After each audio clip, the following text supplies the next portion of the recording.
Racer. Welcome to COASTER-net Uncut. Hello, ladies and gentlemen, and welcome to another episode of COASTER-net Uncut.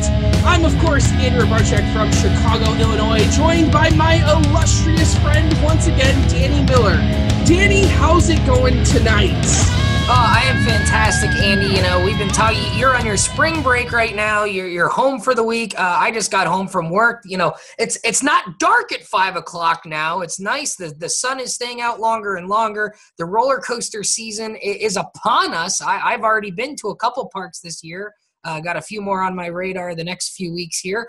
So we figured we would celebrate. Now that the Thrilling 32 is over, we'd celebrate by talking about a very hot topic in the coaster industry, especially with this new upcoming season.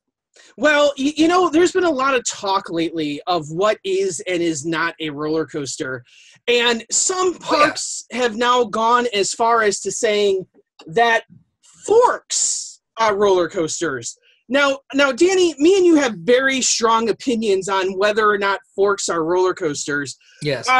But, you know, I think we have to break this down. That some enthusiasts say yes. Some enthusiasts are, yes, they are completely roller coasters. They're made of steel. They've got, like, what looks like track on them. That there's no question.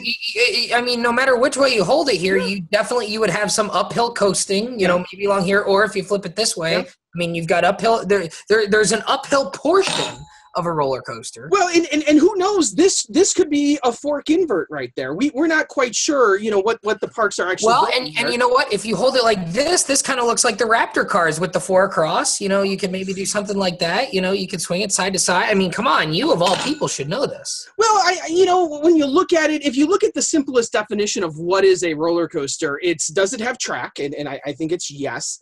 Does it roll on that track by gravity? You know, depending on which way you go with it, obviously, you know, it's got wheels, can go on track. So, you know, this brings us to the fork in the road, Danny. That's the put. That should we consider this not only a roller coaster, but should we start adding forks to our credit counts? Danny, your thoughts? Well, I mean, personally, if we do, I've got about 15 of this exact fork. I've got fork clones, if you will, in my drawer. So I think the question is, does that become 15 different fork roller coaster credits? Or, you know, you count clones, but, you know, and then we've got, you know, you've got different questions. Like, what about the plastic fork here? You know, we're talking about the steel fork, but what do we do about these because these are, you know, they're flimsy, and what do we do about these? I think they're a little unreliable, wouldn't you say? Like, they have a tendency to break. So you're saying that they malfunction? Is that what you're saying?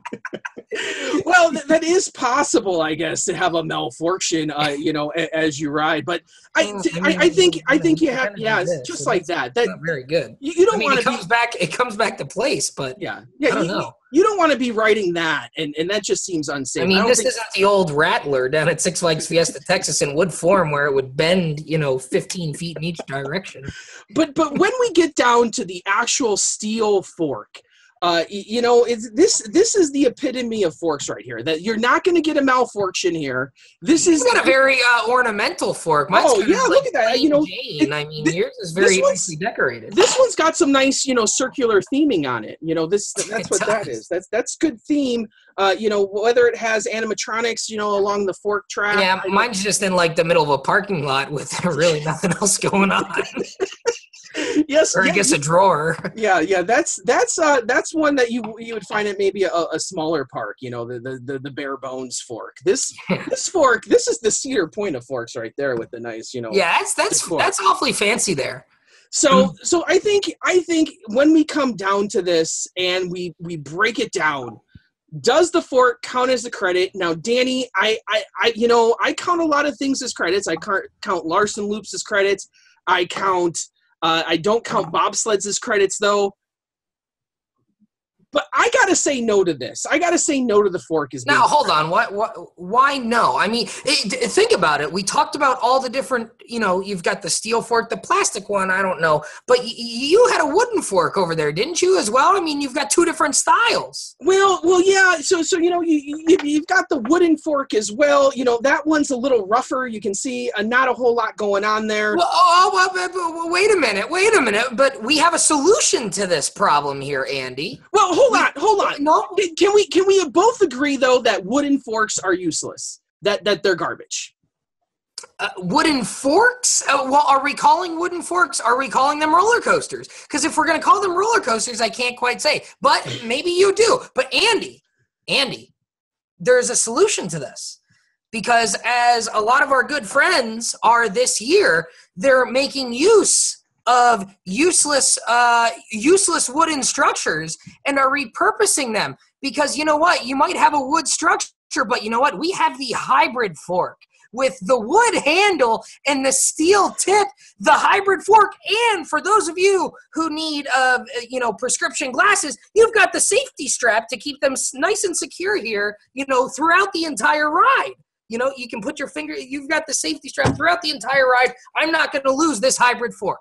Now, Danny, that's brilliant right there. That the hybrid fork, that's got to be the ultimate fork right there. You get the best of both worlds. You get the classic nature of the wooden fork. You get the smoothness and the new technology nature of the steel fork. When you put those two forks together, you got functionality back here too. You got functionality. When you put those two forks together, you get the perfect fork. And this is much better than that plastic fork. No malfunctions here. I mean, this is very, very sturdy. Danny, dare I say, could that be the best fork in the world right now? It might just be my new number one fork in the world right here, the hybrid fork.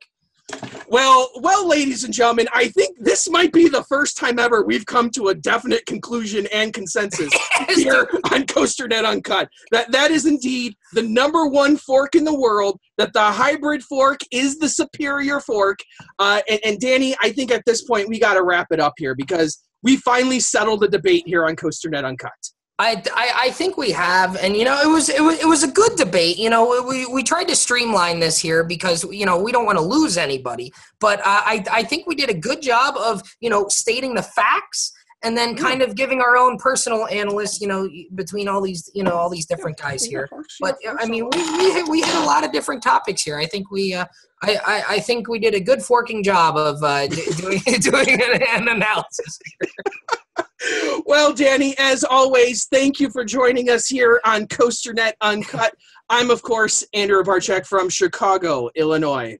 And I'm Danny Miller from Binghamton, New York. And as always, Ride Warriors, ride on. And don't forget to check out Steel Vengeance this year at Cedar Point. That's right. Also a hybrid that might just be the best new ride in the world. Who knows, right? Yes. Fantastic ride. We're excited for it. See you next time, guys. Right on.